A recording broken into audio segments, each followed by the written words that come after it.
Os anos 80 trouxeram de volta a redemocratização da América Latina, ou a volta dos civis ao poder.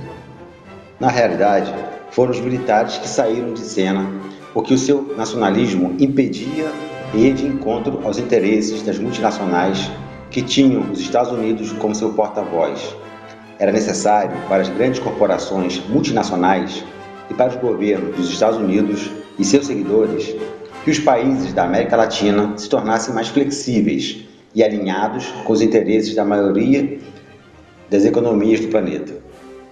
Era o imperialismo sob uma roupagem nova, agora direcionando os rumos dos governos latinos.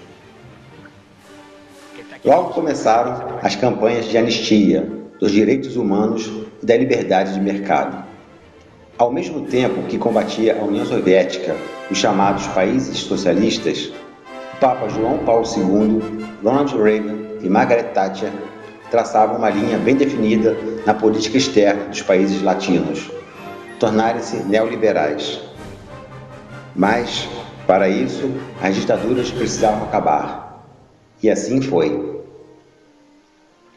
Em 1983, a Argentina derruba sua ditadura, em parte por causa da derrota na Guerra das Malvinas, no ano anterior. Em 1985, o Brasil e a Bolívia têm suas ditaduras encerradas. O Chile só vê a sua ruir em 1990. O Paraguai só se redemocratizou definitivamente em 1993, após uma série de golpes militares, inclusive o que derrubou Stroessner em 1989.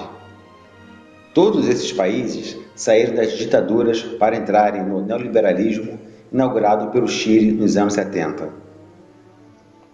Chegara a vez da ditadura do mercado, imposta pelos grandes capitalistas internacionais com o objetivo de manter o caminho e clima favorável às grandes empresas e corporações internacionais. Porém, esta onda neoliberal que varreu a América Latina nos anos 90 não deu bons frutos, pois a desigualdade cresceu e as privatizações pouco ou nada melhoraram os serviços públicos. Em alguns casos, até piorou. Pior ainda foram os escândalos de corrupção e desvio de bilhões de dólares com as privatizações. Escândalos estes que foram ocultados ao longo dos anos e sistematicamente esquecidos pela grande mídia ao longo do tempo. Mais uma vez, a maioria da população, a mais pobre, ficou de fora das grandes conquistas materiais prometidas pelo neoliberalismo. Saúde, educação e outras necessidades públicas foram e continuam deixadas de lado. Isso gerou um grande descontentamento nas massas, ocasionando uma guinada à esquerda na política latina do início do século XXI. Foi assim que Evo Morales chegou ao poder na Bolívia, o casal Kirchner na Argentina, Rafael Correa no Equador, Hugo Chávez na Venezuela e Luiz Inácio Lula da Silva no Brasil. Apesar do forte apelo pelas causas sociais e uma política econômica mais independente de Washington e da União Europeia, esses países ainda assim continuavam capitalistas, sem fazerem reformas substanciais na política econômica e social. No Brasil, a elite nacionalista comandou a política econômica do país, enquanto que na Venezuela, Hugo Chávez lançava sua proposta de um socialismo no século XXI, onde esse socialismo iria caminhar numa economia de mercado, algo muito parecido com o que é feito na China. A Bolívia cuidou de tornar dignas as populações indígenas, marginalizadas há séculos pelos exploradores e por governos militares comprometidos com o capital estrangeiro. Aliás, foi esse mesmo capital estrangeiro que acumulou riquezas ao longo de décadas que, mesmo se beneficiando ainda desses governos ditos de esquerda, taxou-os de populistas. A extrema-direita desses países do exterior ficou preocupada com os rumos tomados pela América Latina e acusou tais governos de comunistas. A partir daí, no século XXI, os governos de esquerda da América Latina começaram a sofrer duros ataques que se estendem até os dias atuais.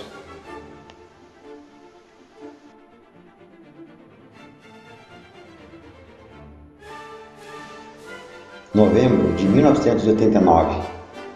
Milhares de pessoas se reuniram diante do Muro de Berlim, ícone máximo da Guerra Fria, para o demolir numa festa que teve transmissão ao vivo para todo o mundo. Foi o fim de uma era. Estava acabada a Guerra Fria.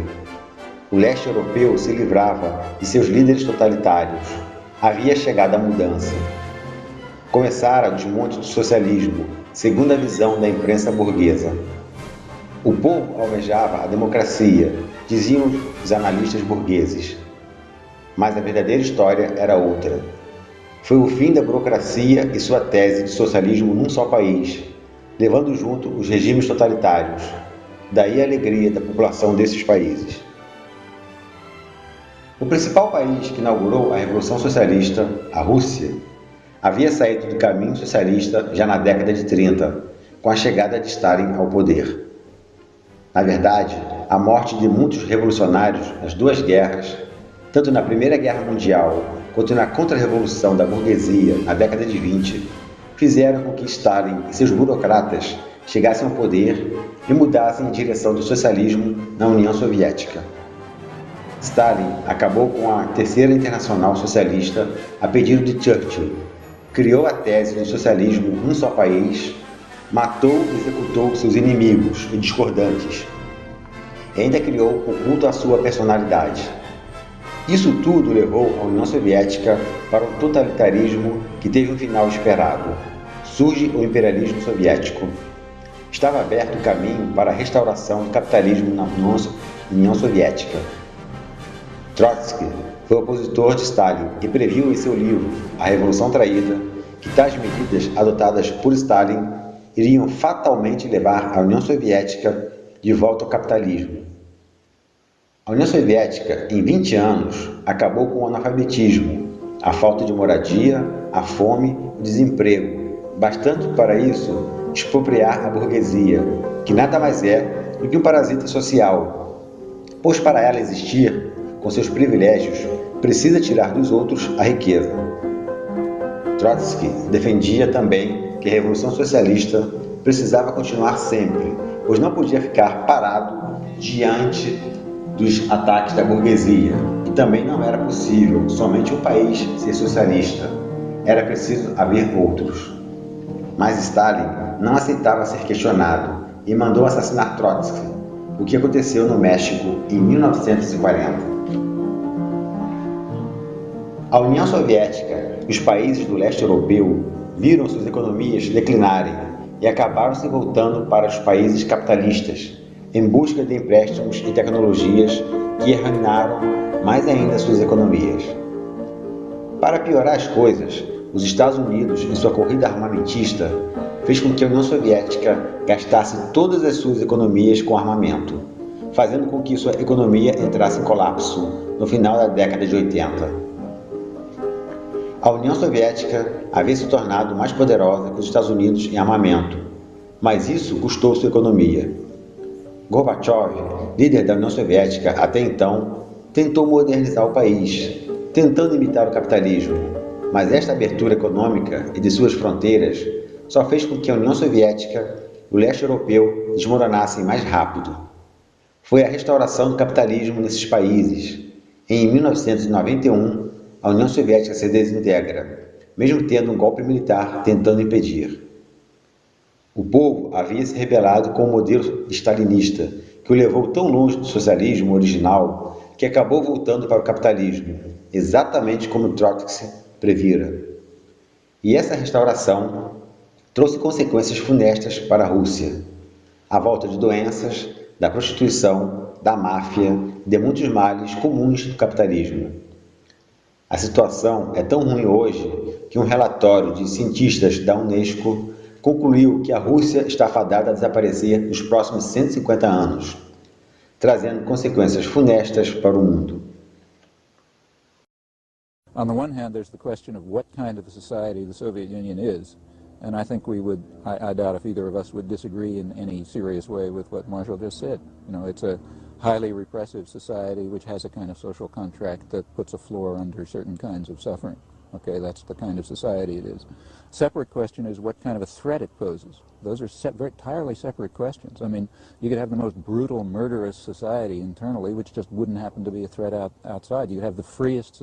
In fact, through history, there has been no correlation that I can detect between the internal freedom of a society and its violence and aggression abroad. For example, England was the freest country in the world in the 19th century, and in India it acted like the Nazis did. You know, the United States is, in my view, the most open, politically speaking, forgetting social issues and so on. It's the most open and freest society in the world, and it also has the most brutal record of violence and aggression in the world. Now, these things are just uncorrelated. Now, if you look at the Soviet Union, it seems to me, yes, it is a repressive, and dissent is suppressed, and in my view, it's a dungeon. It's kind of a dungeon with a certain degree of social services. Now, and it is also a threat. It's a threat to the government. It's a threat to its own population. It's a threat to, in fact, anyone within its reach. But its reach doesn't happen to be very long. I mean, its reach is far shorter than we claim it to be. So for the population of the Soviet Union, for Eastern Europe, for Afghanistan, the Soviet Union is a real threat, and I don't see how anybody can question that.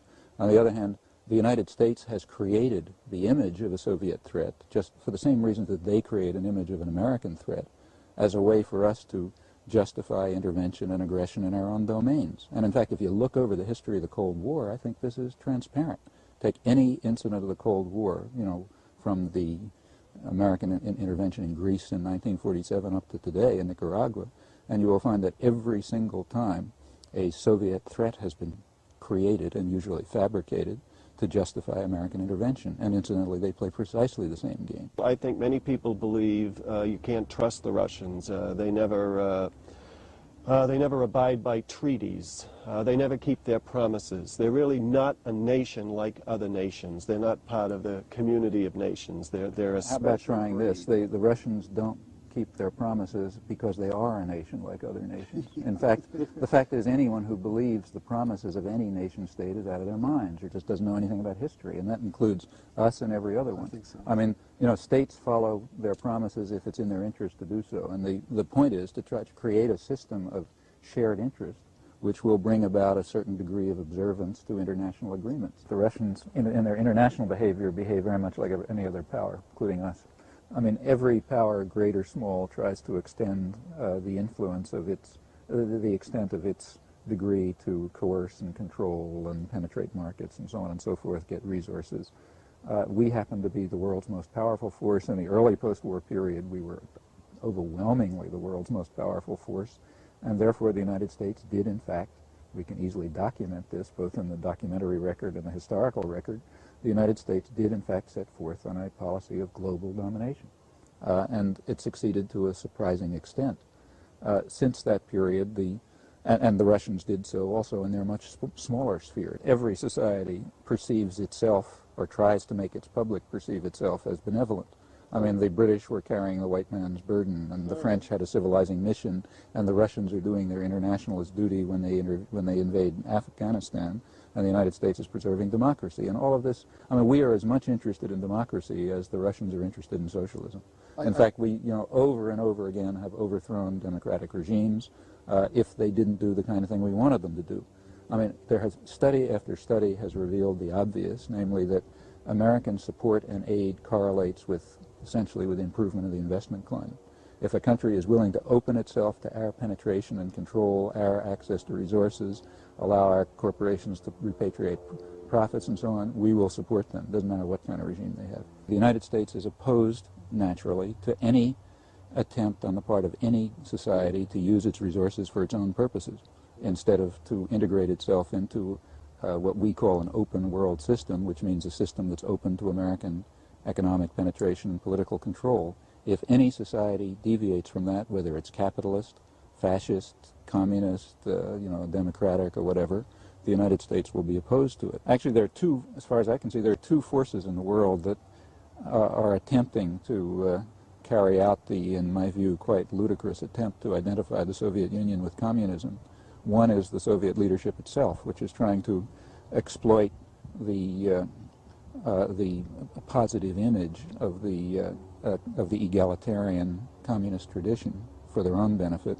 And the other is the United States, the American propaganda system, which also would like to undermine that egalitarian vision by associating it with Russian totalitarianism.